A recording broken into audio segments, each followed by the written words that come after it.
You ever stop and think about how some things in life just, well, they only happen in one direction?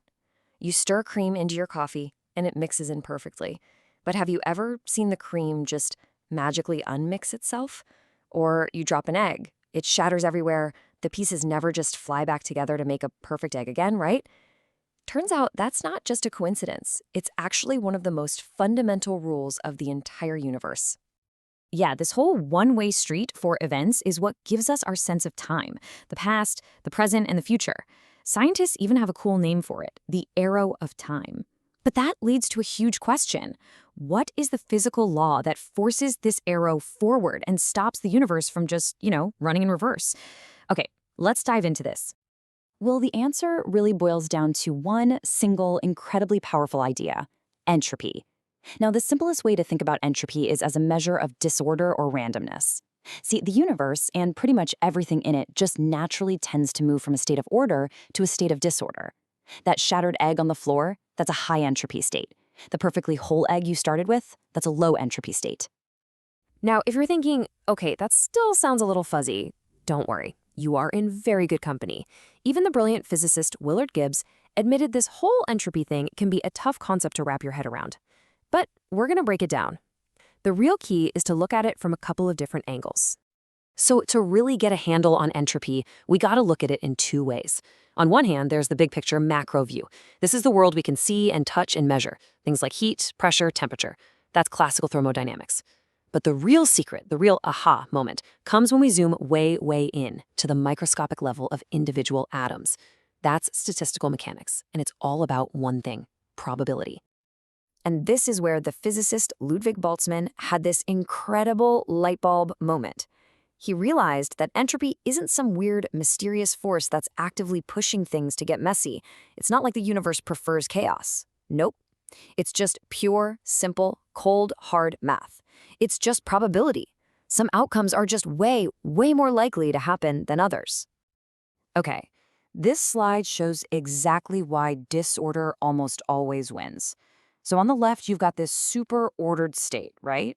All four particles are just hanging out in one little corner. There's really only one specific way for that to happen. But now look at the right. The particles are spread out randomly. And there are tons, countless different ways they could be arranged to look basically like that. The system isn't choosing disorder. It's just stumbling into the state that has the overwhelmingly highest number of possibilities. It's just playing the odds. And this entire idea is captured perfectly in Boltzmann's famous, beautiful equation. Here, S is entropy. And that funky symbol, omega, that's just a stand-in for the total number of ways you can arrange all the little microscopic bits of a system. So the takeaway is incredibly simple. The more ways there are to arrange things, the higher the entropy. That's it. That's the secret. And this whole idea, this tendency to fall into the most probable state, is cemented in one of the most fundamental, rock-solid laws in all of physics, the second law of thermodynamics. It says that for any isolated system, and you can think of our whole universe as an isolated system, the total entropy will never, ever go down. It can only go up, or at best, stay the same. And the consequences of this one simple rule are absolutely everywhere. It's why your hot coffee always gets cold and never the other way around. It's why you can't unscramble an egg. And ultimately, it's this unstoppable, relentless increase in entropy that gives time itself its direction. It's what powers the arrow of time, forcing it to fly in only one direction: forward. And this is where it gets really mind-bending. Because entropy isn't just about hot coffee and messy rooms. This one concept is absolutely fundamental across a staggering range of fields. We're talking cosmology, chemistry, biology. It even shows up in economics and, get this, in the very theory of information itself. I absolutely love this story. So Claude Shannon, who is basically the father of information theory, was trying to come up with a name for his new way of measuring uncertainty. And the genius John von Neumann gave him this hilarious piece of advice. It's a fantastic little joke, but it actually points to a deep, deep connection. Because that joke points to a profound truth. It turns out the math you use to calculate physical disorder, the entropy in a gas, is almost exactly the same as the math Claude Shannon used to calculate uncertainty or missing information in a message. Think about it.